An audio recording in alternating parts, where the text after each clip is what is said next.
Ever since that mistake in Miami from Jose Caballero, it's been nothing but positives. In the 9 games as a Yankee, he's got an amazing stat line compared to the other guy who's playing shortstop because Jose Caballero is a capable shortstop.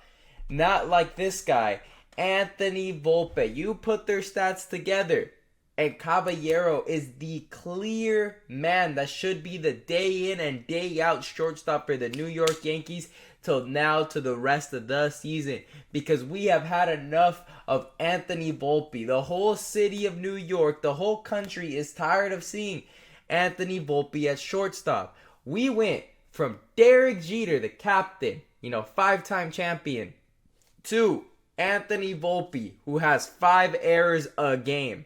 That's a complete fall off. And it wasn't for this guy being a New Jersey kid who idolized Jeter, half Italian, he would not be starting shortstop. This guy is actually absolutely the epitome of errors. It's not even Volpe anymore. It's Volpe E6, man. That's what his new nickname is because every time this guy gets the ball at short, it's an error after error after error. And Caballeros came in for a very small amount of time at shortstop. And I was already impressed and the Yankees won the game. I didn't see no E6, none of that. Now, everybody in the world knows that Caballero is a better shortstop all-rounded this season than Volpe. Except apparently the guy who actually makes the decision, Aaron Boone. The same guy who put in Nestor Cortez, who hadn't pitched in over a month in the most important pivotal moment of the entire 2024 season, over Tim Hill, who had only given up 1 run in the whole playoffs. 1 run. Lefty. You get to choose Tim Hill. 1 run given up, or Nestor Cortez, who got lit up in Anaheim before. And he said, you know what? Nestor Cortez, man. A blind man would have said Tim Hill if you just listed the stats. Anybody would have said Tim Hill. And this guy's overstayed his time as the New York Yankees manager. And if he was a manager, you had anyone else, Joe Girardi, anybody, they would have the lead in the division. But instead, we have this guy, Aaron Boone. Man, if he's not fired by the end of the season, if they don't win a championship, I don't know what else I have to see because this is just terrible. It's right in front of you, Boone, like you always say. It's right in front of you. Look at the screen, Boone. Look at the screen, Boone. It's right in front of you. So, look at this. 1945, a one-arm player had a better average and less errors than Anthony Volpe in 2025. Just to put the cherry on top.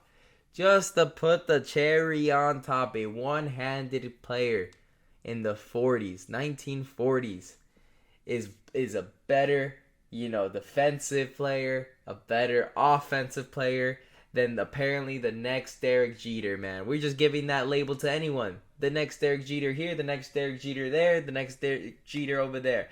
You can go to New York, cross the bridge, go and watch, some beer league, right? And you're going to see a better shortstop with less errors than actually going to Yankee Stadium, paying $100 for a good ticket to watch this guy throw it over the first baseman, throw it too short. This guy is all over the place. He's not built for the Yankees, man. This guy gives me, Jose Trevino vibes. Mediocre on the Yankees, serviceable on the Reds. Yeah, maybe Anthony Volpe could be serviceable with the Brewers. Maybe he could be serviceable with the Pirates. But with the New York Yankees, playing arguably a top franchise, the top franchise, you have the most eyes on you as the New York Yankees shortstop. Not everybody could handle it. Last person who actually handled it fairly well at the shortstop position was Didi Gregorius. All right? So, it's a difficult thing to do. Ask Derek Jeter. Ask Didi Gregorius. And if you're over here getting outperformed by one-arm Pete is outperforming you. Better average. Less errors.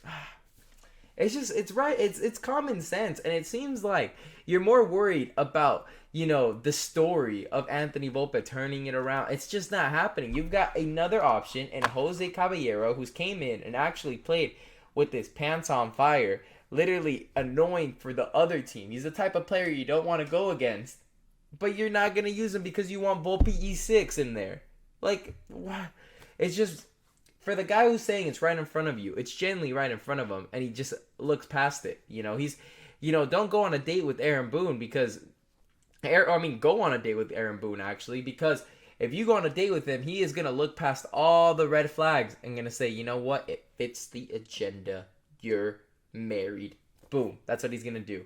That's what he's gonna do. That's the Aaron Boone specialty. No red flags. Our red flags are green flags to the man. But anyways, make sure to leave a like and subscribe. Leave a comment down below. Who would you rather see as the day in, day out shortstop for the rest of the season? I think it should be Caballero.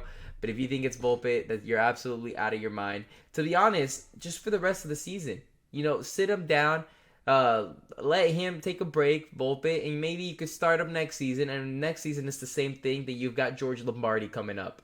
Literally the most easiest formula to be able to actually sustain that shortstop position, because there's no way you go from Derek Jeter to Anthony Volpe 6. But anyways, thank you guys for watching.